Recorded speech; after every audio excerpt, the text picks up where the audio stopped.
welcome. My name's Gaynor from FitFish, and in this video, I'm going to be talking to you about sugar.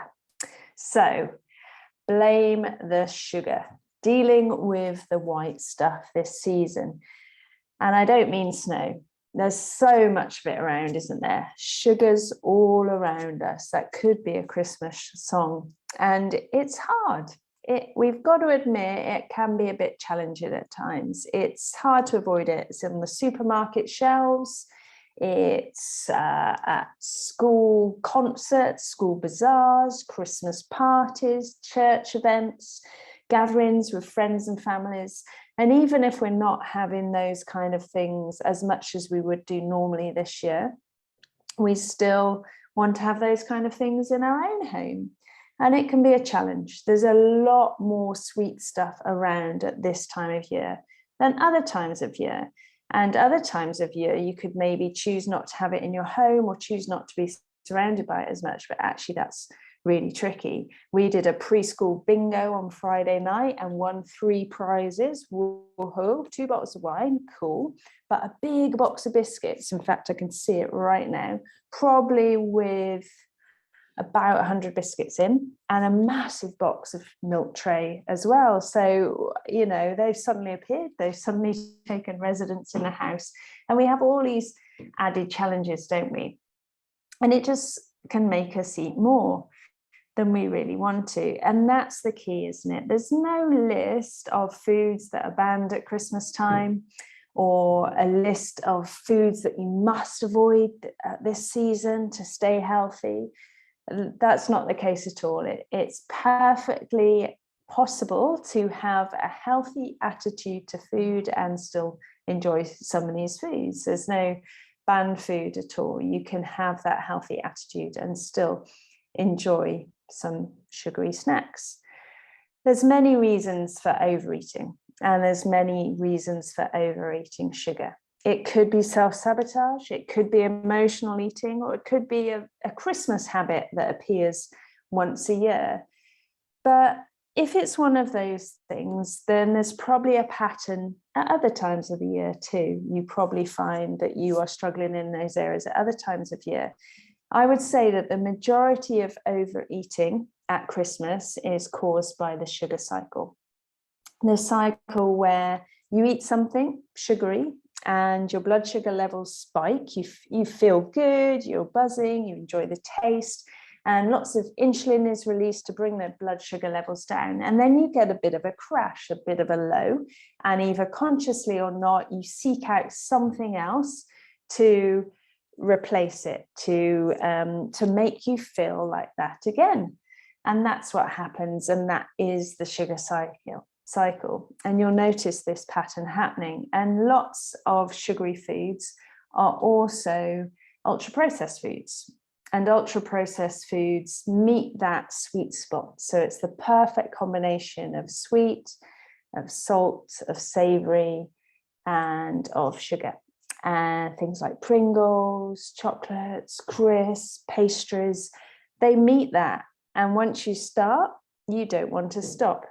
And with ultra-processed foods as well, they don't have the fiber in them that fills you up. They're manufactured to go down very easily, be easy to chew, easy to swallow, to be very comfortable to eat and require not much effort at all. And that's the same when you digest the food. It's easily absorbed, easily digested. There isn't the fiber to slow it down, which is normally what happens with whole foods, which is what we're meant to be eating most of the time. So you won't feel as full as you would do. Even though you're eating the same volume of food, you won't feel as full. So both sugar and ultra-processed foods can make us want to eat more and more. And the more we eat, the more we want to eat. And it's important to recognize that. It's not your fault. This time is tricky, this time is challenging, and physiologically, our bodies get into these cycles where we just want to eat more. So how can we help ourselves? What can we do about it?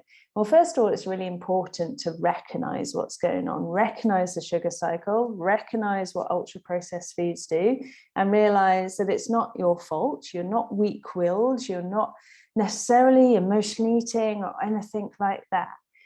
It's just you are faced with a dilemma that we're all faced with. And if we get onto that cycle, it can carry on. So it's important to recognize it, but also to not want to do it.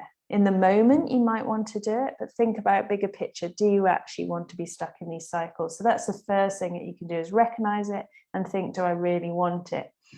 And one mistake people make is thinking that you can skip meals and skip healthy snacks because you're eating lots of other things. And people, when they're concerned with calories and everything, might think, oh, I'll just skip a meal. I'll just eat, I know I'm going to eat junk today, so I'll just eat junk. But because you don't get satisfied, because there's no fiber in these foods, you will just keep eating, and you'll end up eating more than if you had a few healthy meals and snacks of whole foods thrown in. So I'd say at Christmas time, try to continue eating your healthy foods and your whole foods, because that will help you. It'll help you feel fuller.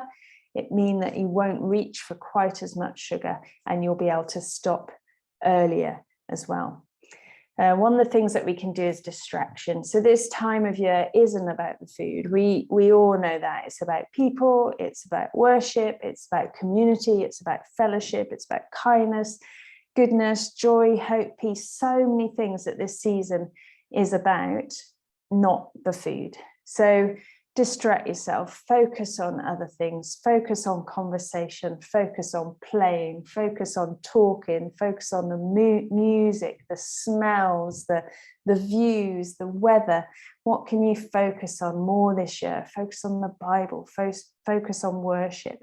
What can you turn your thoughts to this year? What can you allow your mind to dwell on? One of the best things that you can do is have some alternatives. So something as simple as having a hot drink where, as you walk past the snack box and you think, oh, I could do with another chocolate. And actually, you might just want to keep busy with your hands. So maybe have a hot drink, maybe have some dried fruit and nuts available, some dark chocolate, some fruit, some satsumas, something that you can have as an alternative. And also, how can you change your environment? How can you make things less visible? It sounds like we can't a lot of the time in the different scenarios we go into at Christmas, but actually in your own home, what can that look like? Can you have a big fruit bowl on display? Can you have some satsumas in one of those crates all wrapped up nicely? Can you have some fresh dates out? That kind of thing. And hide away some of the treats, as it were. So just as the sugar cycle can get worse and really build and really go on a roll, like literally like a cycle wheel, your control cycle can get stronger. So the more that you say, no, thank you, and you make the decision, actually, I'm going to walk past the chocolates, then the stronger you'll get, and you'll feel better, and you'll be more able to choose what you would like to eat, when you'd like to eat it, and enjoy it. So remember that although the sugar cycle is there, also you've got a strong cycle within yourself that can be in control and can say, no, thank you. So I hope that's helpful. So don't be down on yourself. The sugar cycle can get us all, but recognize it and decide that you want to try and stop it, and use distraction, alternatives, your environment, and also make sure that you keep eating those whole foods that will fill you up and make you satisfied. We cover this and lots of other reasons for overeating in a healthy, whole and free course. I'm going to launch that next week. So look out for registration opening next week. But in the meantime, you can register your interest on the link below. Okay, take care and see you all soon. Bye-bye.